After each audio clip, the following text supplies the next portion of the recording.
ایک وزارت بنائی ہی اسی لیے گئی تھی، اس کی ذمہ داری یہ قرار دے دی گئی تھی کہ جتنے بھی پرائیویٹ ادارے رجسٹرڈ ہوں گے وہ آپ کی وزارت کے تحت ہوں گے. انہوں نے ڈائریکٹریٹ نہیں بنایا ہمارے لیے. ڈائریکٹریٹ بنانا مدارس کے اندر مداخلت اور مدارس آزاد رہنا چاہتی ہے، کیونکہ ہم نے تجربہ کیا ہے پاکستان کی تاریخ میں کہ جتنے مدارس میں اگر حکومت نے مداخلت کی ہے یا حکومت نے اپنی تحویل میں لیا ہے، آج وہ مدرسہ نہیں رہا ہے. سندھ میں 2 مدرسے ہیں، آج وہ اسکول ہیں اور کالج ہیں. بہاولپور کا آج وہ اسلامیہ کالج بن گیا، جس میں کسی زمانے میں بڑے بڑے علماء کرام حدیث و قرآن پڑھایا کرتے تھے. پشاور کا دارالعلوم الاسلامیہ کے بعد اسلامیہ کالج بن گیا، آج وہ اسلامیہ کالج ہے عام کالجوں کی طرح. کہاں گیا دینی تعلیم وہاں پر؟ تو سرکار نے تو جو ادارے اپنے ہاتھ میں لیے ان کے زیر اثر تھے، اس میں دینی علوم ختم کر دیے تھے جو جاری بھی تھے پہلے ہی.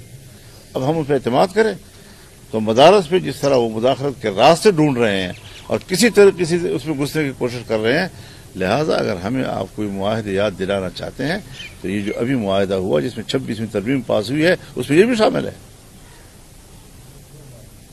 تو سب سے بڑی مخالفت تو آپ کر رہے ہیں، ایکٹ کی مخالفت کر رہے ہیں، آپ ترمیم کی مخالفت کر رہے ہیں، پارلیمنٹ کی مخالفت کر رہے ہیں.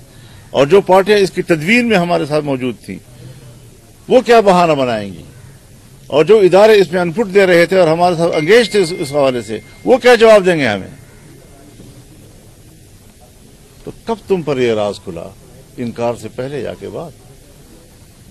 ذرا اپنے سے سوال کریں لوگ، اور ہمارے علماء کرام بھی ذرا تھوڑا سا دانشمندی کا مظاہرہ کریں کہ جنہوں نے بل بنایا ہے وہی آپ کو اکسا رہے ہیں اور اس کو متنازع بنانے کے لیے ابھار رہے ہیں آپ کو. تو یہ چیز تھی جس پر میں آپ حضرات سے کچھ بات کرنا چاہتا تھا تاکہ شاید کسی دل میں اتر جائے میری بات. مولانا صاحب، آپ کے خیال میں کیا ایسی کیا کوئی بین الاقوامی کوئی دباؤ ہے جو حکومت محسوس کرتی ہے حالات کے اس میں، یا حکومت کے اندر جو اتحادی جماعتیں ہیں ان میں اختلافات ہیں اس چیز پہ اور اس کی وجہ سے یہ اب تک بل پر دستخط نہیں ہو سکے؟ اگر بالفرض میں مان بھی لوں تو پھر ایک آزاد خود مختار مملکت اور اس کی پارلیمنٹ کہاں گئی؟ تو اس لیے ہم تو، اور ابھی چند دن ہوئے ایک قرارداد اسی قومی اسمبلی نے پاس کی، جب حکومت نے بھی نہیں کیا، امریکی کانگریس میں یا ان کی پارلیمنٹ میں ایک قرارداد آئی تو ہماری ہی پارلیمنٹ نے قرارداد پاس کی کہ امریکہ کو ہمارے معاملات میں مداخلت کرنے کا کوئی حق حاصل نہیں ہے. تو پی ٹی آئی کے لیے تو کوئی حق حاصل نہیں ہے کہ دینی مدارس کے لیے حق حاصل ہے ان کو. یہ بھی ذرا سوچنا چاہیے نا. سعودی عربیہ بھی ہو سکتا ہے؟ نہیں، سعودی عرب اس میں نہیں ہے. اچھا، مدارس کی دو الگ الگ آپ کا اپنا موقف ہے، ایک مدارس کی تنظیمات ہیں ان کا بھی ہے، تو کیا آپ لوگوں نے کوئی موقف نہیں ہے. ان کا تعلق تنظیمات مدارس سے ہے ہی نہیں. مذاکرات میں ہم ہی تھے اور گورنمنٹ نے بھیجا ہے، تو جب گورنمنٹ نے بھیجا ہم نے قبول کیا ہے نا. تو پہلے والا بھی ہم نے قبول کیا، گورنمنٹ نے بنایا. تو گورنمنٹ پر ان کو اس وقت اعتراض کیوں نہیں تھا جب یہ بل اسمبلی میں آ رہا تھا؟ کوئی خفیہ تو نہیں تھا. جب آ گیا اور پاس ہو گیا اس وقت ان کو اعتراض کیوں نہیں تھا؟ یہ 2 مہینے کے بعد کہاں سے آنکھ کھل گئی ان کی؟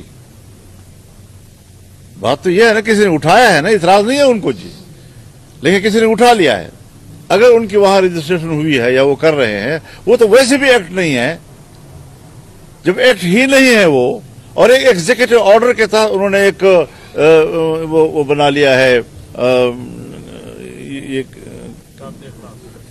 ضابط اخلاق نہیں، یہ بورڈ جو بنایا ہے انہوں نے تعلیمی مدارس کے لیے جی، تو ڈائریکٹریٹ جنرل جو بنایا ہے، تو یہ ڈائریکٹریٹ جنرل تو ایگزیکٹو آرڈر کے تحت ہے. تو اگر وہ وہاں پر رجسٹر ہوئے، ہم نے کب اعتراض کیا ان کے اوپر، اور وہ ایگزیکٹو آرڈر اس سے کب متاثر ہوگا، اس کے لیے اپنے طریقہ کار ڈھونڈے. حکومت اگر ڈھونڈ سکتی ہے، لیکن قانون اور پارلیمنٹ کی توہین کیوں کر رہے ہیں؟ ایک سنجیدہ مذاکرات کے نتیجے میں 1 مہینے تک مذاکرات ہوتے ہوتے یہ چیزیں حل ہوئی ہیں. پاکستان میں اتنے غیر سنجیدگی ہے، ادارے اتنے غیر سنجیدہ ہو گئے ہیں، حکمران اتنے غیر سنجیدہ ہو گئے ہیں کہ وہ اپنی ایکٹ اور اپنی پاس کیے ہوئے قانون کے ساتھ مذاق کر رہے ہیں. یہ ان کا شہنشان نہیں ہے.